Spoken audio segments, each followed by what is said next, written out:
Oi, pessoal. Vamos dar continuidade aqui na aula de sistema tegumentar. E na aula de hoje eu vou falar um pouquinho sobre lesão por pressão, prevenção e avaliação dessa lesão, tá? Antigamente ela era chamada de úlcera por pressão, né? Então, e popularmente vocês vão ouvir como escara também, tá? Mas o nome adequado agora é lesão por pressão. Então, a lesão por pressão, pessoal, vou fechar aqui para ficar melhor a visualização. É uma lesão localizada na pele, né? Que pode ser pele ou algum tecido subjacente, e ela acontece normalmente em uma proeminência óssea, tá? E também geralmente é resultante de uma pressão ou a combinação entre a pressão e o cisalhamento causado pela fricção da pele do paciente. A lesão por pressão, gente, ela é uma lesão muito ruim que causa um impacto tanto no paciente como na família. E quando o paciente evolui com uma lesão por pressão, isso pode aumentar o tempo de internação dele dentro da unidade, porque vai ter que demandar um tempo maior para tratar essa lesão. Existe um grande risco de infecção, né, dessa lesão e infecção para o paciente, além de outros agravos. Existem fatores de risco internos e externos para o paciente evoluir para uma lesão por pressão. Os fatores de risco internos são idade avançada, então o idoso ele é mais suscetível a ter essas lesões por vários motivos, principalmente por deficiência nutricional, comprometimento imunológico pela idade, além do comprometimento circulatório e respiratório também, e o idoso tem uma pele mais frágil e mais ressecada do que uma pessoa mais jovem. Então, isso tudo são fatores que podem auxiliar para evoluir para uma lesão por pressão. Além disso, a gente tem pessoas que tenham doenças concomitantes. Então, a pessoa, além dela estar internada e acamada, ela tem uma hipertensão arterial severa, ela tem uma diabetes que não é compensada, hepatopatias, nefropatias, problemas vasculares ou até neoplasias também podem problematizar a cicatrização do paciente e fazer com que essas lesões permaneçam. Outros fatores são condições nutricionais, então quanto pior a condição nutricional do paciente, mais chance ele tem de evoluir para uma lesão e menos cicatrização ele vai ter também, tá? Então, isso tem que ser avaliado em relação aos exames laboratoriais do paciente e os dados antropométricos para ver se a condição nutricional dele é adequada. Algumas drogas sistêmicas também podem causar piora ou até predisposição da lesão, como por exemplo corticoides e alguns antibióticos que vão inibir a cicatrização. E, principalmente, né, pessoal, a mobilidade reduzida ou ausente do paciente. Então, os pacientes que têm uma diminuição nessa capacidade de mudar de posição em cima da cama, né, de forma independente. Então, o paciente, por exemplo, não tem força motora, ou está sedado, ou está rebaixado, ele não vai conseguir mudar de posicionamento normal, né, por si só. E aí, o profissional tem que fazer essa mudança de decúbito, senão um local do corpo do paciente fica pressionado e esse local vai causar, exatamente aonde pode ter esse tipo de lesão. E a gente tem os fatores externos também, né, pessoal? Então, tudo isso que eu falei até agora são problemas que o paciente pode ter que aumentam o risco dele evoluir para uma lesão por pressão, tá? Mas existem também os fatores de risco externos, ou seja, as coisas que podem acontecer dentro do cuidado do paciente que também aumentam o risco. Então, por exemplo, pressão contínua, né? O paciente ele não fazem a mudança de decúbito do paciente, fica muito tempo em uma posição só. Esse local onde tem proeminência óssea vai ter uma pressão excessiva contínua, a irrigação sanguínea desse local diminui e isso faz com que a lesão comece. Tá? Outro fator é o cisalhamento. Gente, o que é o cisalhamento? Cisalhamento é quando o paciente escorrega na cama. Tá? Então, por exemplo, o paciente, você coloca ele sentadinho lá na cabeceira da cama e conforme o tempo vai passando, com o peso ele vai deslizando e aí com o peso dele, né, ele vai deslizando e a pele vai dobrando, tá? Essa dobra que causa na pele se chama cisalhamento e ele é um dos grandes problemas que causam essa lesão por pressão na pele. Além disso, tem a fricção também. A fricção ela ocorre quando a gente puxa o paciente, né? Então, aquela mania que a gente tem de arrastar o paciente ao invés de levantá-lo no leito. Então, toda vez que você arrasta o paciente no leito para mudar o posicionamento, você causa uma fricção e essa fricção pode causar uma lesão, tá? E a umidade é outro fator que piora muito os efeitos da fricção e a umidade por si só, ela aumenta a chance de rompimento da epiderme. Então, o paciente não pode ficar úmido, então eu não posso deixar o paciente com urina, não pode, tenho que secar bem o paciente após o banho, senão ele vai ter mais chances também de evoluir para lesão por pressão, tá? As lesões por pressão, pessoal, elas têm uma classificação de acordo com o estágio que ela se encontra. E normalmente o enfermeiro vai fazer essa avaliação. Então, a lesão por pressão estágio 1 é a lesão quando a pele está íntegra, mas tem um eritema que não embranquece. O que é isso? Eritema é a mesma coisa que vermelhidão, tá? Então, essa foto demonstra bem o que é uma lesão por pressão estágio 1. Tá? Vocês vão ver que dependendo do ano da literatura vai estar escrito úlcera por pressão, que é o nome antigo desse tipo de lesão. Então, toda vez que eu ver uma lesão com eritema, né, que significa vermelhidão, que não muda de cor, ou seja, ela não fica branquinha novamente, ou então que o paciente tenha relato de mudança na sensibilidade, ou tenha mudança de temperatura ou consistência, por exemplo, o local fica mais endurecido. Essa foto aqui é um calcânio, tá? Que é um local bem comum também de causar esse tipo de lesão. Então, antes de começar a lesão, às vezes o paciente fala, eu tô sentindo mais sensível aqui, tá doendo, ou então eu tô sentindo mais quente, você vê que tá mais endurecido, isso pode ser as primeiras mudanças antes de iniciar a lesão por pressão de estágio 1, tá? Essa lesão, claro, é a mais leve, ela pode ser tratada apenas com mudanças preventivas. Então, vai aliviar a pressão do local, vai melhorar o posicionamento do paciente e fazer mudança de decúbito constante. E aí, com o tempo, ela pode cicatrizar. Aí nós temos o estágio 2. O estágio 2, ele já é quando o paciente tem perda da pele em sua espessura parcial com exposição da derme, ou seja, ele perde a epiderme, tá? Por isso que é perda parcial. E aí, essa perda de pele em espessura parcial vai expor a derme e a gente consegue ver um leito da ferida, ou seja, é uma ferida já aberta, vamos dizer assim, tá? O leito da ferida no estágio 2, ele costuma ser viável. O que significa isso? Que eu não tenho tecido morto ali, eu tenho um tecido vivo, tá? Normalmente a coloração é rosa ou vermelha, bem úmida, e pode ser também em formato de bolha, tá? Bolha com exudato seroso, que é aquele líquido transparente, ou uma bolha rompida, também se caracteriza por lesão por pressão estágio 2. E aí, pessoal, esse local onde eu tenho esse tecido mais vermelho, rosinha, que nós falamos que é um leito de ferida viável, nós chamamos isso de granulação, tecido de granulação, tá? Então, sempre que vocês ouvirem esse tipo de termo, aquela ferida tem tecido de granulação, é um bom sinal, quer dizer que o tecido está pronto para cicatrização, é um tecido não morto, é um tecido vivo que tem condições de se vitalizar, tá? Então, tem essa característica. O estágio 3 já é um estágio mais grave, onde o paciente tem a pele na espessura total, ou seja, perde tanto a epiderme como a derme e a gordura fica visível, ou seja, a fase subcutânea, né, do paciente, ou a hipoderme, é visível, tá? Eu vou ter tecido de granulação, ó, tá vendo? Eu acabei de falar a palavra, ela apareceu aqui. Mas eu também vou ter uma coisa que se chama esfacelo. O que é esfacelo, gente? Esfacelo é um tecido morto que tem uma característica amarelada, tá? Como se fosse uma pelinha amarelada em cima da ferida.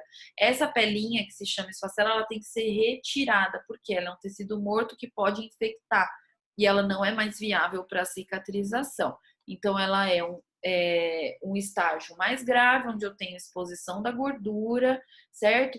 A profundidade desse dano tissular vai depender da localização onde eu tenho a ferida, certo? Então, dependendo se for uma área com muito local com gordura, as lesões podem ser mais profundas no estágio 3. No estágio 4, gente, já tenho perda da pele e de tecido, ok? Então, dependendo do tipo de lesão, eu posso ter, inclusive, né, exposição de músculo, tendões, ligamentos, cartilagens ou até o osso do paciente. Esse tipo de ferida é muito mais profunda, tá? Muitas vezes o paciente tem túneis. O que significa isso? A lesão ela se aprofunda tanto que a gente não consegue visualizar, mas tem mais lesão para baixo, muitas vezes, tá? E normalmente é uma lesão que a gente vai ter maior presença de esfacelo. Ó, gente, esfacelo é esse tecido esbranquiçado, meio amarelado que vocês estão vendo aqui, ó, tá vendo? Isso é esfacelo, ó, mais branquinho, tá?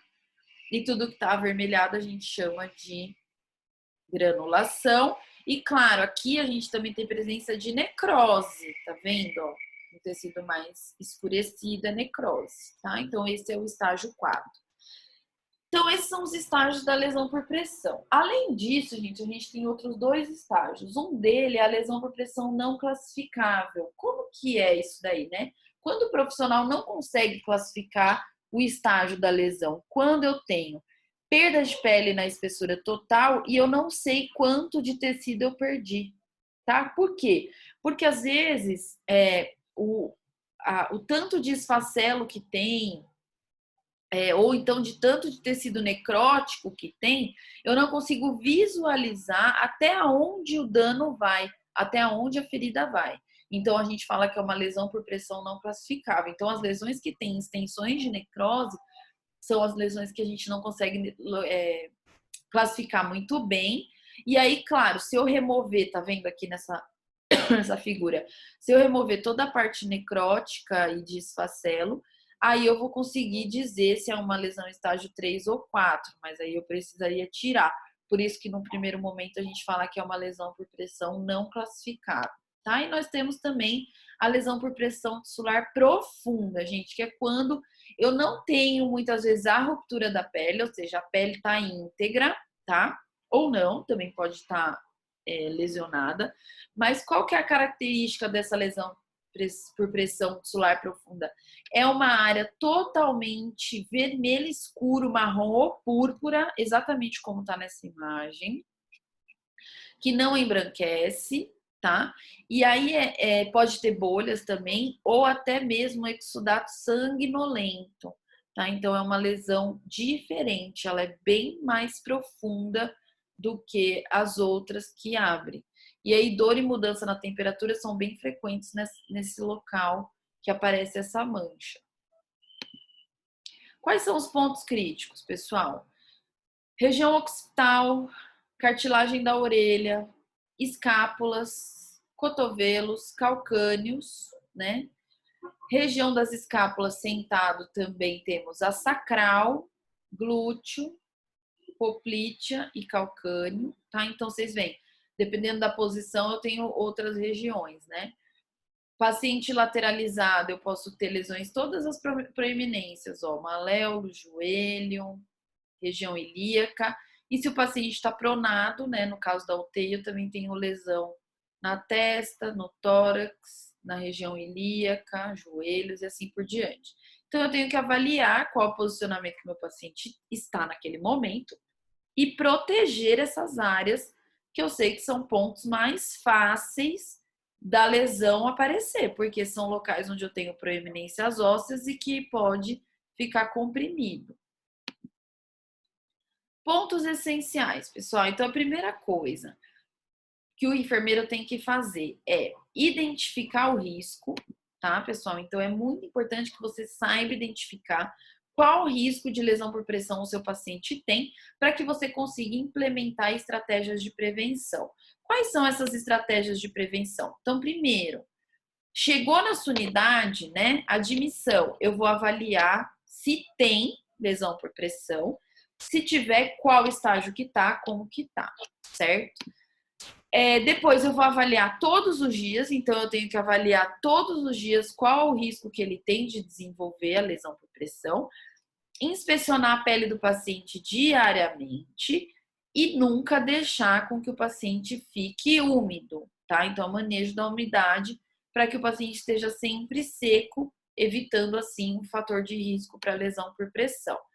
E otimizar a nutrição e hidratação do paciente, porque quanto melhor nutrido e hidratado ele tiver, menos risco ele tem de fazer lesão. E por último e mais importante, minimizar a pressão. Como? Fazendo mudanças de decúbito. Vou mostrar isso para vocês. Como que eu avalio a lesão por pressão na admissão? Gente, todos os pacientes devem ser avaliados em relação a risco de lesão por pressão, tá? Essa avaliação de risco para o desenvolvimento de lesão por pressão, né, a avaliação da pele, ela vai ser tanto para o paciente que está com a pele íntegra, como para o paciente que já tenha uma lesão, certo? E aí, o que eu vou avaliar nessa minha primeira olhada no paciente, né? Nessa admissão do paciente? Então, eu vou avaliar mobilidade. O paciente consegue se movimentar, ele tem uma mobilidade prejudicada, que vai fazer com que ele mude mais ou menos de posicionamento?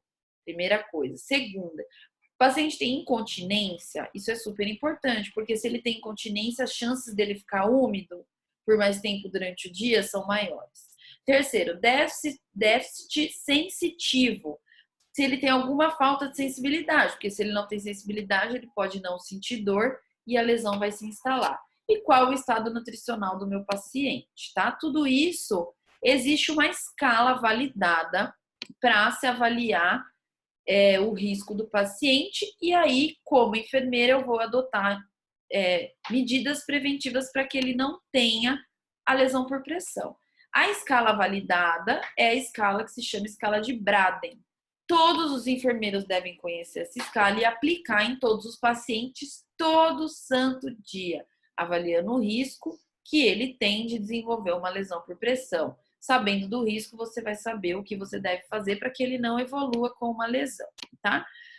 Qual que é o objetivo da escala de Braden, gente? É promover a prevenção da ocorrência de lesão por pressão e outras lesões de pele. Então, é para que você saiba exatamente quais pacientes estão mais propensos a ter lesão e que você consiga prevenir, tá? Então, ela avalia o risco de desenvolvimento da lesão por pressão e aí, após essa avaliação, eu faço um plano de cuidados específicos para que toda a equipe multiprofissional cumpra. Como que é a escala de Braden? Ela avalia 6 coisas. Primeiro, a percepção sensorial, umidade, atividade, mobilidade, nutrição e fricção e cisalhamento. Cada um desses fatores são avaliados com pontuação de 1 a 4, certo? Exceto o item 6, que é de 1 a 3. Vou mostrar para vocês aqui. Então, a pontuação ela vai de 6 até 23 pontos, dependendo de como que está cada um desses fatores no nosso paciente. Quanto maior a pontuação, menor chance de ter lesão por pressão. Quanto menor a pontuação, maior chance de ter a lesão por pressão. Olhem aí a escala de Braden, gente. Então, tem os fatores de risco aqui: percepção sensorial, umidade, atividade, mobilidade, nutrição, fricção e cisalhamento. E aí eu tenho as notas. Então, por exemplo, como que está a percepção sensorial do paciente? Ah, está totalmente limitado, não tem percepção sensorial nenhuma. Por exemplo, um paciente sedado, 1. Ou muito limitado, ou levemente limitado, ou não tem nenhuma limitação. E assim por diante, tá? E aí você vai dando uma nota para cada um dos fatores de risco e vai somar toda essa nota no final, ok? E aí a soma vai dar um resultado de 6 a 23 pontos. Quanto menor a pontuação, melhor a vida do paciente, ou seja, maior será o potencial. Quanto mais baixa a pontuação, maior o potencial para desenvolver lesão.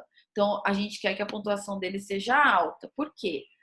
Se o paciente tem uma pontuação de 15 a 18 pontos, ele tem baixo risco de desenvolver lesão por pressão.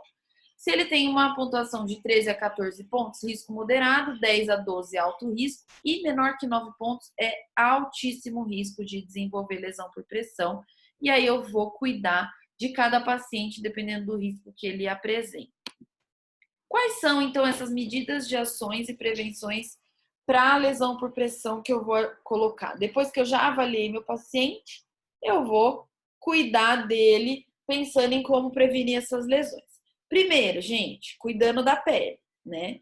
Primeira forma de cuidar da pele é avaliar a pele, identificar sinais precoces de lesão, passar muito hidratante, então a pele do paciente ele tem que ficar bem hidratada, a gente pode passar também o ácido graxo essencial, que é o AGE, que é um olhinho, que é ótimo para fazer esse tipo de hidratação na pele, e identificar sinais de ressecamento, rachadura, eritema, né, que é o vermelhidão, ou maceração, fragilidade, calor nos locais, tá? Então a primeira coisa é identificar problemas e deixar a pele bem hidratada. Depois, reduzir a umidade. Então, identificar e tratar causas de umidade, fazer a higiene íntima após cada troca de fralda e incentivar que o paciente use comadres ou papagaios, dispositivos urinários, para que as roupas de cama fiquem sempre secas. Depois, avaliando a pressão do paciente. Então, quanto ele está sofrendo uma pressão em determinado local do corpo. Então, a gente deve realizar mudança de decúbito a cada 2 ou 3 horas, se o paciente não se movimenta sozinho. Eu posso utilizar dispositivos de alívio de pressão, por exemplo, aqui ó, na foto eu tenho o colchão que a gente chama de caixa de ovo, tá? Ou colchões pneumáticos, travesseiros, almofadas, coxins. Então, para proteger ó, todas as proeminências ósseas para que o paciente não fique com a proeminência diretamente no colchão. Aumentar a superfície de apoio na região onde está sendo exercida a pressão, né? Colocar um apoio como um coxinho, por exemplo. Sempre proteger o calcâneo, que é muito comum, ó, fazer esse tipo de coxinha legal.